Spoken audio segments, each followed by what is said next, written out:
SCRT ആണെങ്കിൽ എല്ലാ PSC എക്സാമിനും മസ്റ്റാണേ. പഠിക്കാൻ നോക്കിയാൽ ചാപ്റ്ററിൻ്റെ PDF ക്ലാസ്സുകൾ ഇങ്ങനെയുള്ള ഇതിനേക്കാൾ ആ ചാപ്റ്ററിൻ്റെ പോയിന്റ് ബൈ പോയിന്റ് നോട്ട് കിട്ടുവാണെങ്കിൽ പൊളിച്ചേനെ. PSC Teaching Journal. Learn daily, win surely. Hello everyone, അസ്സലാമലൈക്കും. നമസ്കാരം പ്രിയപ്പെട്ട സുഹൃത്തുക്കളെ. SCRT series old plus new ഇന്ന് രണ്ടാമത്തെ ക്ലാസ്സാണ്. ചാപ്റ്ററിൻ്റെ PDF വായിച്ച് കുറേ ടൈം വേസ്റ്റ് ആക്കാതെ പോയിന്റ് ബൈ പോയിന്റ് ആയിട്ടാണ് ഈ SCRT സീരീസ് ക്ലാസ് നിങ്ങൾക്ക് മുന്നിലെത്തുന്നത്. ബേസിക് സയൻസ് 5ാം ക്ലാസ്സിലെ സെക്കൻഡ് ചാപ്റ്ററാണ് ഇന്ന് പഠിച്ചെടുക്കുന്നത്. ഫസ്റ്റ് ചാപ്റ്റർ നമ്മൾ ഓൾറെഡി ചെയ്തിട്ടുണ്ട്. ലിങ്ക് ഡിസ്ക്രിപ്ഷൻ ബോക്സിൽ അവൈലബിൾ ആണ്. വ്യാധികൾ പടരാതിരിക്കാൻ ന്യൂ SCRTയിലെ ചാപ്റ്ററും ജീവജലം ഓൾഡ് SCRTയിലെ ചാപ്റ്ററും. അപ്പോൾ നമുക്ക് പഠിച്ചാലോ.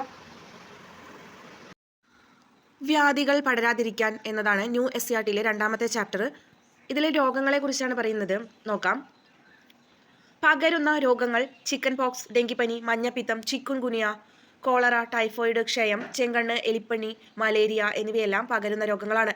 പകരാത്ത രോഗങ്ങൾ പ്രമേഹം, ഹൃദ്രോഗങ്ങൾ, കിഡ്നി സ്റ്റോൺ, തിമിരം, രക്താതിസമ്മർദ്ദം, അപസ്മാരം, ആസ്മ, ഗ്യാസ് ട്രബിള്, മാനസിക രോഗങ്ങൾ, അൽഷിമേഴ്സ് എന്നിവയെല്ലാം പകരാത്ത രോഗങ്ങളാണ്. ഒരാളിൽ നിന്ന് മറ്റുള്ളവരിലേക്ക് പകരുന്ന രോഗങ്ങളാണ് പകർച്ചവ്യാധികൾ.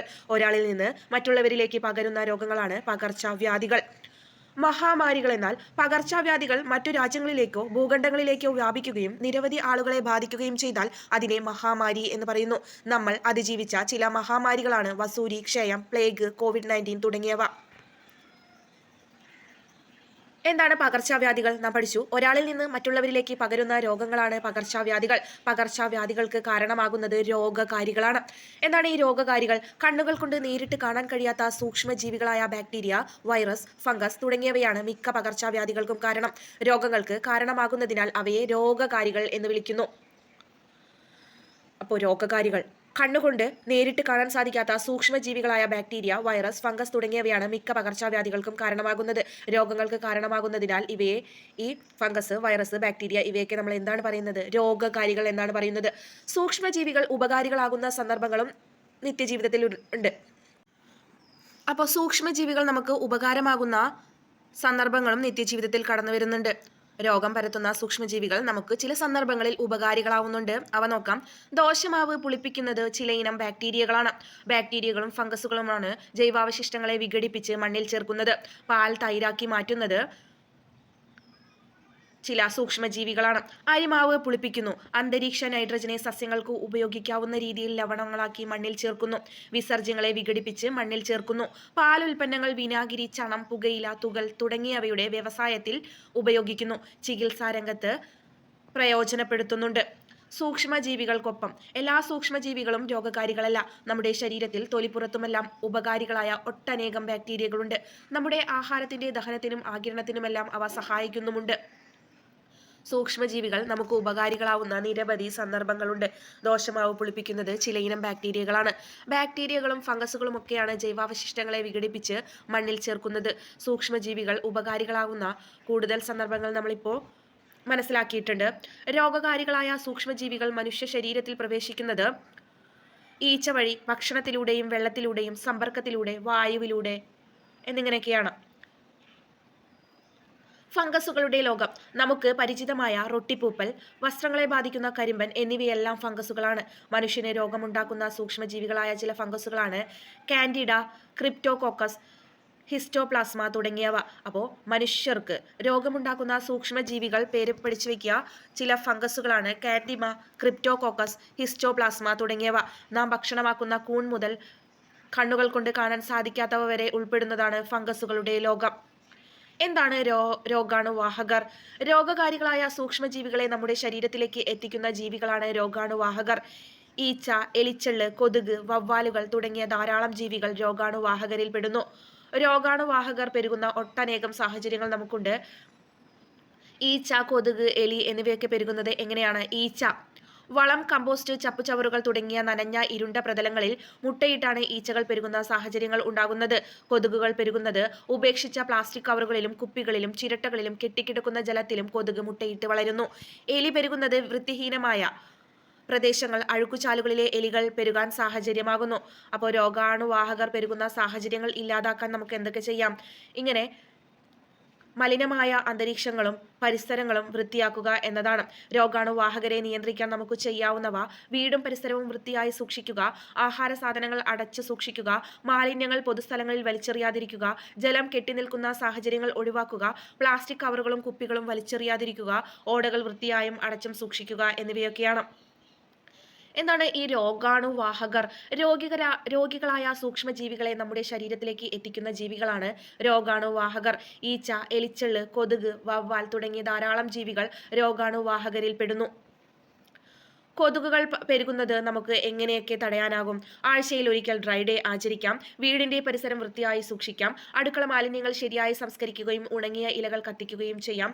ചിരട്ടകൾ, മുട്ടത്തോടുകൾ, പൊട്ടിയ പാത്രങ്ങൾ എന്നിവയിൽ വെള്ളം കെട്ടി നിൽക്കുന്നത് ഒഴിവാക്കാം. ഓടകൾ വൃത്തിയായും അടച്ചും സൂക്ഷിക്കാം.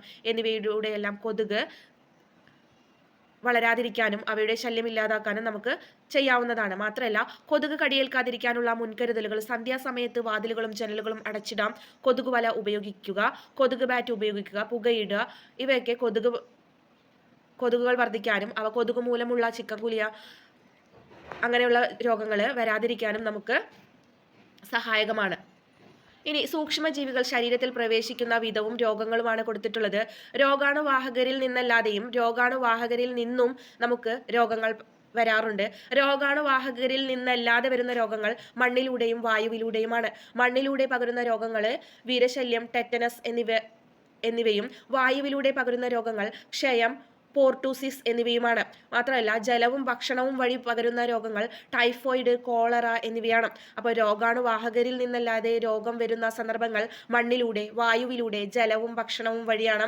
മണ്ണിലൂടെ വിരശല്യവും ടെറ്റനസും, വായുവിലൂടെ ക്ഷയം, പെർട്ടൂസിസ്, ജലവും ഭക്ഷണവും വഴി പകരുന്ന രോഗങ്ങൾ ടൈഫോയിഡ്, കോളറ എന്നിവയൊക്കെയാണ്. രോഗാണുവാഹകരിൽ നിന്ന് വരുന്ന രോഗാണുവാഹകർ ഏതൊക്കെയാണ്? കൊതുക്, എലി, മനുഷ്യൻ, പക്ഷികൾ എന്നിവരെല്ലാം രോഗാണുവാഹകരാണ്. അപ്പോൾ കൊതുക് വഴി പകരുന്ന രോഗങ്ങൾ ഡെങ്കിപ്പനി, മലേറിയ, ചിക്കൻഗുനിയ എന്നിവയാണ്. എലി പരത്തുന്ന രോഗമാണ് പ്ലേഗ്. മനുഷ്യർക്ക് പരസ്പരം വാഹകരായി പരത്തുന്ന രോഗങ്ങളാണ് കുഷ്ഠം, കൊറോണ എന്നിവ. പക്ഷികൾ വഴി പകരുന്ന രോഗങ്ങളാണ് സിറ്റാക്കോസിസ്. അപ്പോൾ കൊതുക്, എലി, മനുഷ്യർ, പക്ഷികൾ ഈ രോഗാണുവാഹകരിൽ നിന്ന് പകരുന്ന രോഗങ്ങൾ: കൊതുക് വഴി ഡെങ്കിപ്പനി, മലേറിയ, ചിക്കൻഗുനിയ എന്നിവയും, എലി പരത്തുന്നത് പ്ലേഗ്, മനുഷ്യർ കുഷ്ഠവും കൊറോണയും, പക്ഷികൾ സിറ്റാക്കോസിസ് എന്ന രോഗവും പരത്തുന്നുണ്ട്. രോഗങ്ങളും പകരുന്ന സാഹചര്യങ്ങളും അവ പകരാതിരിക്കാൻ ശ്രദ്ധിക്കേണ്ട കാര്യങ്ങളും പട്ടികപ്പെടുത്താനായി ടെക്സ്റ്റ് ബുക്കിൽ പറഞ്ഞിട്ടുണ്ട്. അവ നമുക്ക് ജസ്റ്റ് ഒന്ന് നോക്കാം. രോഗങ്ങൾ ആഹാരത്തിലൂടെയും ജലത്തിലൂടെയും പകരുന്ന രോഗങ്ങളുണ്ട്. അവ വരാതിരിക്കാനായി ശ്രദ്ധിക്കേണ്ട കാര്യങ്ങൾ: പഴങ്ങളും പച്ചക്കറികളും കഴുകി ഉപയോഗിക്കുക, ഭക്ഷണ സാധനങ്ങൾ അടച്ചു സൂക്ഷിക്കുക, തിളപ്പിച്ചാറിയ വെള്ളം കുടിക്കുക എന്നിവയൊക്കെ ചെയ്യാം. ഇനി വായുവിലൂടെയും സമ്പർക്കത്തിലൂടെയും പകരുന്ന രോഗങ്ങളുണ്ട്. രോഗിയുമായുള്ള സമ്പർക്കം ഒഴിവാക്കുക, രോഗിയുടെ തൂവാല, വസ്ത്രങ്ങൾ മുതലായവ ഉപയോഗിക്കാതിരിക്കുക, മാസ്ക് ഉപയോഗിക്കുക, വ്യക്തി ശുചിത്വം പാലിക്കുക എന്നിവയൊക്കെ ചെയ്താൽ വായുവിലൂടെയും സമ്പർക്കത്തിലൂടെയും പകരുന്ന രോഗങ്ങൾ നമുക്ക് വരാതിരിക്കാനായി ഉപകരിക്കും. ഇനി മണ്ണിലൂടെയും മലിനജലത്തിലൂടെയും പകരുന്ന രോഗങ്ങൾ വരാതിരിക്കാനായി ശ്രദ്ധിക്കേണ്ട കാര്യങ്ങൾ: ചെരുപ്പ് ഉപയോഗിക്കുക, ശരീരത്തിലെ മുറിവുകൾ മലിനജലവുമായി സമ്പർക്കത്തിൽ വരാതെ സൂക്ഷിക്കുക, മണ്ണും ചെളിയും പുരണ്ടാൽ കൈകാലുകൾ സോപ്പിട്ട് കഴുകുക എന്നിവയൊക്കെയാണ്. ഈ പാഠഭാഗത്തിലെ ഏറ്റവും ഇമ്പോർട്ടൻ്റ് ആയിട്ടുള്ള ഒരു ഭാഗമാണിത്, വാക്സിനേഷൻ ചാർട്ട്. ജനനം മുതൽ 15 വയസ്സ് പ്രായമാകുന്നതുവരെ കുഞ്ഞുങ്ങൾക്ക് കൊടുക്കുന്ന വാക്സിനേഷനെ കുറിച്ചാണ് പറയുന്നത്. നോക്കാം. BCG, bacillus Calmette Guerin. OPV, oral polio vaccine. HEPB, hepatitis B vaccine. FIPV, polio vaccine fractional dose. RVV, rota virus vaccine. ഇനി ഇത് ഓരോ പ്രായത്തിലും കുഞ്ഞുങ്ങൾക്ക് കൊടുക്കുന്നുണ്ട്. ആദ്യം ജനിച്ച ഉടനെ കൊടുക്കുന്ന വാക്സിനാണ് OPV, BCG, hepatitis B. OPV, BCG, hepatitis B. OPV, oral polio vaccine. BCG, bacillus Calmette Guerin. പിന്നെ hepatitis B, HEPB, hepatitis B. അടുത്തത് 6 ആഴ്ച പ്രായമാകുന്ന കുഞ്ഞിന് കൊടുക്കുന്ന വാക്സിനാണ് OPV1, oral polio vaccine first dose. പിന്നെ RVV, rota virus vaccine first dose. Pentavalent first dose. FIPV, polio vaccine fractional dose. OPV, FIPV1 polio vaccine അഥവാ fractional ഡോസാണ്. അടുത്തത് PCV1 ന്യൂമോകോക്കൽ കൺജുഗേറ്റ് വാക്സിനാണ് PCV1. അപ്പോൾ ഇത് 6 ആഴ്ച പ്രായമാകുമ്പോൾ കൊടുക്കുന്ന വാക്സിനാണ് OPV1, RVV1, pentavalent 1, FIPV1, PCV1 എന്നീ വാക്സിനുകൾ.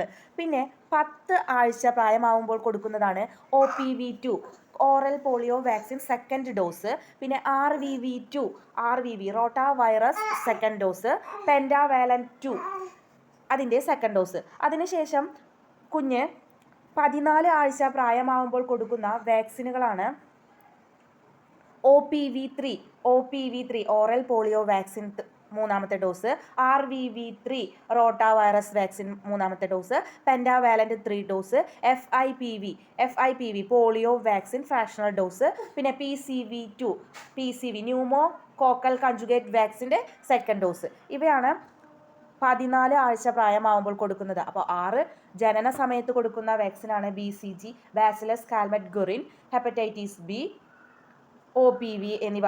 ഇനി ജനിച്ച് 6 ആഴ്ച പ്രായമാകുമ്പോൾ കൊടുക്കുന്ന വാക്സിനുകളാണ് OPV1, RVV1. OPV1 first dose oral polio vaccine first dose, RVV1 rota virus vaccine first dose, pentavalent first dose, FIPV first dose. FIPV polio vaccine അഥവാ ഫ്രാക്ഷണൽ ഡോസാണ് FIPV. പിന്നെ PCV ന്യൂമോകോക്കൽ കൺജുഗേറ്റ് വാക്സിനാണ് ഫസ്റ്റ് ഡോസ്. ഇനി അതിനുശേഷം 10 ആഴ്ച പ്രായമാകുമ്പോൾ കൊടുക്കുന്ന വാക്സിനാണ് OPV oral polio vaccine third dose, RVV2 rota virus vaccine second dose, pentavalent 2. അതിനുശേഷം 14 ആഴ്ച പ്രായമാകുമ്പോൾ കൊടുക്കുന്ന വാക്സിനാണ് OPV3, RVV3, pentavalent 3, FIPV2, PCV2 എന്നിവ. ഇനി അതിനുശേഷം PCV pneumococcal conjugate vaccine, MR measles rubella vaccine, DPT diphtheria pertussis tetanus vaccine, TD tetanus diphtheria vaccine. അപ്പോൾ ഈ വാക്സിന് നമ്മൾ മസ്റ്റായിട്ടും പഠിച്ചിരിക്കണം, അറിഞ്ഞിരിക്കണം. BCG bacillus Calmette Guerin, OPV oral polio vaccine, HEPB hepatitis B, FIPV polio vaccine fractional dose, RVV rota virus vaccine. അപ്പോൾ ഇതൊക്കെ ഓരോ ജനിച്ചത് മുതൽ ഓരോ സമയത്തും കൊടുക്കേണ്ട വാക്സിനുകളാണ്. PCV pneumococcal conjugate vaccine, MR vaccine measles rubella vaccine, DPT diphtheria pertussis tetanus vaccine, TD tetanus diphtheria vaccine. 15-16 വയസ്സ് വരെയാണ് നമ്മുടെ ആർജിത പ്രതിരോധ ശേഷിക്ക് വേണ്ടിയിട്ട് നമ്മൾ പോളിയോ വാക്സിനുകൾ വയ്ക്കുന്നത്. അപ്പോൾ ഇത് മസ്റ്റായിട്ടും പഠിച്ചിരിക്കണം ഇത്രയും കാര്യങ്ങൾ. അടുത്ത ക്ലാസ്സിൽ നമുക്ക് ജീവജലമാണ് ഓൾഡ് SCRT പഠിച്ചെടുക്കാനുള്ളത്. അപ്പോൾ അത് നമുക്ക് നോക്കാം. ഓൾഡ് SCRTയിലെ രണ്ടാമത്തെ ചാപ്റ്റർ ബേസിക് സയൻസ് 5ാം ക്ലാസ്സിലെ രണ്ടാമത്തെ ചാപ്റ്റർ ജീവജലമാണ്. ജീവജലം എന്ന ഈ പാഠഭാഗത്തിൽ നമുക്ക് പഠിച്ചിരിക്കേണ്ട വസ്തുതകൾ നോക്കാം. പോയിന്റ് വൈസ് പോയിന്റ് ആയിട്ടാണ് നോക്കുന്നത്. തുരിശ് എന്ന പേരിൽ അറിയപ്പെടുന്നത് കോപ്പർ സൾഫേറ്റ്. സാർവിക ലായകം എന്നറിയപ്പെടുന്നത് ജലം. ലയിക്കുന്ന വസ്തുവിനെ ലീനമെന്നും എന്തിലാണോ ലയിക്കുന്നത് അതിനെ ലായകം എന്നും വിളിക്കുന്നു. പഞ്ചസാര വെള്ളത്തിൽ പഞ്ചസാര ലീനവും വെള്ളം ലായകവുമാണ്. ശുദ്ധജലത്തിന് നിറമോ മണമോ രുചിയോ ഇല്ല. ജലം ഖരം, ദ്രാവകം, വാതകം എന്നീ 3 അവസ്ഥകളിൽ സ്ഥിതി ചെയ്യുന്നു. സോഡ നിർമ്മാണത്തിന് ഉപയോഗിക്കുന്ന വാതകം കാർബൺ ഡൈ ഓക്സൈഡ്. സോഡാ ജലത്തിലെ ലീനമാണ് കാർബൺ ഡൈ ഓക്സൈഡ്. കെട്ടിട നിർമ്മാണ സമയത്ത് തൊഴിലാളികൾ വാട്ടർ ലെവൽ നോക്കുന്നത് ജലത്തിൻ്റെ ഏത് പ്രത്യേകത പ്രയോജനപ്പെടുത്തിയിട്ടാണ്? ജലം വിധാനം പാലിക്കുന്നു എന്ന പ്രത്യേകതയാണ് കെട്ടിട നിർമ്മാണ സമയത്ത് തൊഴിലാളികൾ വാട്ടർ ലെവൽ നോക്കുന്നതിന് പ്രയോജനപ്പെടുത്തുന്നത്. ദ്രാവകങ്ങൾ അളക്കാൻ ഉപയോഗിക്കുന്ന ഏകകം ലിറ്റർ. ഭൂമിയുടെ ഉപരിതല വിസ്തീർണത്തിൽ എത്ര ഭാഗമാണ് ജലം? 2 ഭാഗമാണ് ജലമുള്ളത്. ഭൂമിയിലുള്ള ശുദ്ധജലത്തിന്റെ അളവ് 3.5%. ബാക്കി 96.5% സമുദ്രജലമാണ് ഉള്ളത്. ദ്രാവകങ്ങൾ ചൂടേറ്റ് ബാഷ്പമായി മാറുന്ന പ്രക്രിയ ബാഷ്പീകരണം. എക്സാമ്പിൾ, ജലം നീരാവിയായി മാറുന്നത് ബാഷ്പീകരണമാണ്. 100 ഡിഗ്രി സെൽഷ്യസ് വരെയുള്ള ഏത് താപനിലയിലും ജലം ബാഷ്പമായി മാറാം. ജലം തിളയ്ക്കുന്ന താപനില 100 ഡിഗ്രി സെൽഷ്യസ് ആണ്. വാതകങ്ങൾ തണുത്ത് ദ്രാവകമായി മാറുന്ന പ്രക്രിയ അറിയപ്പെടുന്നത് സാന്ദ്രീകരണം. സാന്ദ്രീകരണത്തിന് ഉദാഹരണം നീരാവി ജലമായി മാറുന്നതാണ്. ബാഷ്പീകരണത്തിന് ഉദാഹരണം ജലം നീരാവിയായി മാറുന്നത്, സാന്ദ്രീകരണത്തിന് ഉദാഹരണം നീരാവി ജലമായി മാറുന്നത്. മഴക്കുഴി, കയ്യാല, മഴവെള്ള സംഭരണി തുടങ്ങിയ ജലസംരക്ഷണത്തിന് ഉദാഹരണങ്ങളാണ്. മഴക്കുഴി, കയ്യാല, മഴവെള്ള സംഭരണി തുടങ്ങിയവ ജലസംരക്ഷണത്തിന് ഉദാഹരണങ്ങളാണ്. മറ്റു ഉദാഹരണങ്ങൾ തട്ടുകളായുള്ള കൃഷി, തടമെടുക്കൽ, കിണർ, റീചാർജിംഗ്, സിൽപോളീൻ ജലസംഭരണി എന്നിവയാണ്. അപ്പോൾ ഈ പാഠഭാഗത്തിൽ ഇത്രയും വസ്തുതകളാണ് പഠിച്ചെടുക്കാനുള്ളത്. എല്ലാം തന്നെ ഇമ്പോർട്ടൻ്റ് ആയിട്ടുള്ള പോയിന്റ്സ് PYQs എല്ലാം ഇൻക്ലൂഡ് ചെയ്തിട്ടുണ്ട്. അടുത്ത ക്ലാസ്സിൽ 3ാമത്തെ ചാപ്റ്റർ നോക്കാം. താങ്ക്